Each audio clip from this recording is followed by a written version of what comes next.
Hello and welcome to my guide to Galakras. Galakras is the 5th boss in the siege-of-orgrimmar and is, well, it's one of the more interesting fights in that it's got a lot of different adds and things to do.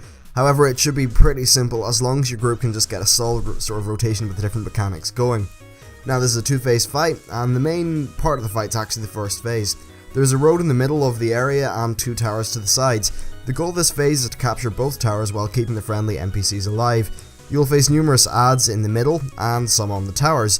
The point of getting the towers is the cannons on top of them. These are eventually used to bring down Galakras and start the second phase. And once he hits the ground, he will have a few limited abilities. Once you nail these, you'll have a clean kill. Now, first let's talk about phase 1 in detail. You pretty much need to split the raid sort of into. Basically, you have a tower team and a ground team. Now, for a lot of the fight, the tower team will actually be with the ground team in the middle of the area. However, there are certain parts of the fight where the tower team has to run off to a tower, deal with the stuff there, and come back. Now, each team will have a healer, tank, and 3 DPS. Once you start the fight, you will face waves of adds. And by the way, when I say healer, tank, and 3 DPS, you might have 2 healers or something like that in the ground. In the ground team, it just depends on your comp. Now, once you start the fight, you'll face waves of adds. As you fight, you'll see a percentage bar on the top of your screen, which denotes how close the tower is to being opened up. Now in this phase you must protect the friendly adds. One of them will do an AoE, for example Jaina will do a blizzard. This does 200,000 DPS to any add inside it, so you should probably tank the adds inside the friendly AoE. Now first I'm going to go over the adds and then I'll talk about the tactics and the ordering of the different parts of the phase. So, adds. Now Bone Crushers are the first ones you'll find. These will periodically cast a spell called Fracture on a friendly NPC which will deal 10% of their HP per second for 5 seconds. This must be interrupted or stunned, as if one of the friendly NPCs dies, the whole thing is reset, which is bad. So, there's that. Now, the next thing you'll face is Tidal Shamans. These cast Tidal Wave, which is an interruptible nuke. They also Chain Heal, which must be interrupted, and finally drop a Healing Tide Totem, which must be killed. The Healing Tide Totem and the Chain Heal really will prove to be annoying, and if you say get 2 Tidal Shamans, you need to be very, very good at nuking them down and dealing with their various things and interrupting them. And next you also face Flag Bearers. They put a banner in the ground which buffs themselves and the adds around them, and the banners must be killed quickly. Thankfully they're really only one attack to kill them, so it's very easy. Now next up we have Demolishers. These will attack the towers, dealing damage and stunning everyone inside them. Inside the towers, that is. The Demolishers must be killed before a group enters one of the towers, because if you're inside the tower while the Demolisher attacks it, you'll be stunned, you'll take lots of damage, and you'll pretty much just die. Now you also from time to time face Proto-Drakes. These land and do a frontal cone on enemies. There are also Flame Slingers, which will put fire at your feet, basically fire arrows, although I really found they didn't do that much damage. So in addition to these there are 4 mini-bosses. 2 of these are killed by the ground group and 2 by the tower group. The first one is called Korgra the Rogue, and she's the first you will meet. She does stacking damage to the tank. She puts poison void zones on the floor and will enrage when at low health. She also summons these 2 adds called Ebon Stalkers, and the Ebon Stalkers will put like a purple cone in front of them, and you can't stand that because obviously it's a purple cone, meaning it'll do damage to you, and that is bad. So that's Korgra. Now the next mini boss you will be faced by the tower group, and it's called Kogruk. He does Thunderclap, which slows players, and Arcing Smash, which is a conal knockback, which will hit you off the tower and therefore must be avoided because all the falling damage and then all just the downtime of your DPS. Now right before the tower group returns to the middle, the ground group will start to face Thranrock or Thranok or something like that. He will do Shattering Strike, which is a cleave that does 250% damage to his primary target and additional nearby targets. He also does Crusher's Call, which will hook a bunch of players, pull them into his hitbox, then after a few seconds he will do massive damage to anyone within a 10-yard radius, which you need to run out of. Essentially he is just tanked facing away from the raid, or the ground group, and nuked down. You really do need to be careful about Crusher's Call because it will kill you. Now finally the last mini boss is called Dagrin, something like that. Yeah, probably Dagrin, and she is dealt with by the tower group on the second tower. She spams Shoot, which is just a random sort of nuke thing that hurts people. It's really not a problem. And then there's also Muzzle Spray, which is a knockback which is identical to what Kogruk does. So that's it for the adds that you will face and the mini bosses. Now in the next section of this guide I'm going to talk about the order, just the different sort of ways that you will actually, I suppose, execute the tactics for this fight. So, let's go. Alright, so phase 1, it will start when you talk to the friendly NPC. There will be a bunch of friendly NPCs, and then the adds will come basically from down the road towards you, with one of the towers being on your left and the other on your right. The first group of ads will include Bone Crushers. These must be interrupted and stunned while they are casting their cast on the friendly NPCs.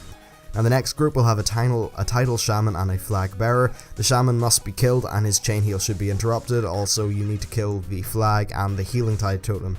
The title shaman will likely need to be interrupted so that he will run into melee range inside one of the blizzards that Jaina, or the horde equivalent, will place on the floor. After this, you will face Korgra, and soon after that, a Demolisher.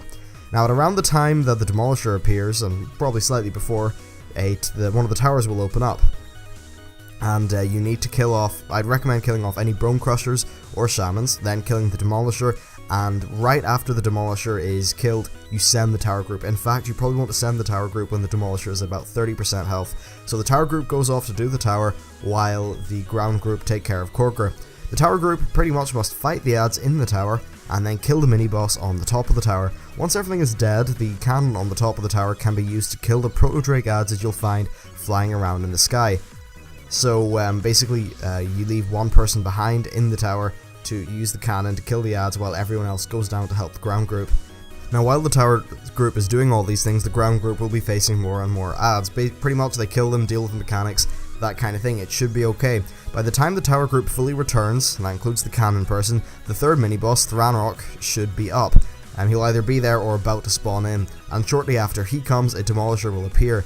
You should quickly kill any title shamans or bone crushers and then the Demolisher, so that the tower group can leave to clear the tower while the ground group kill Thranok and the ads that spawn.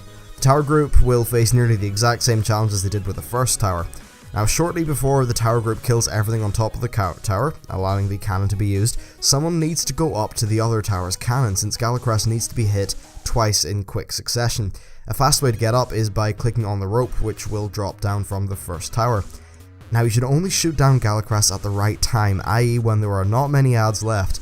This is quite hard to time, as Galakras can periodically summon a new wave of ads, so pretty much as soon as it's safe to do so, you should probably take down Galakras to avoid another wave of ads being called, which would pretty much cause a raid wipe. Now for Phase 2, this is when you fight Galakras himself. He has two abilities called Flames of Galakrond and Pulsing Flames. Now the footage of this phase is from the public test realms in a 25 LFR. And the reason for that is because our guild footage is very bad. However, the fight's pretty much the exact same with derped mechanics. In terms of damage numbers, the information in this part of the guide is still 100% correct, and yeah, let's get into it. Galakras is tanked facing away from the raid, and tanks will have to switch as a result of a stacking dot. Now Flames of Galakrond is basically a large red ball that spawns on the boss. It focuses at a player, and when it hits them it will do 600k damage to all players.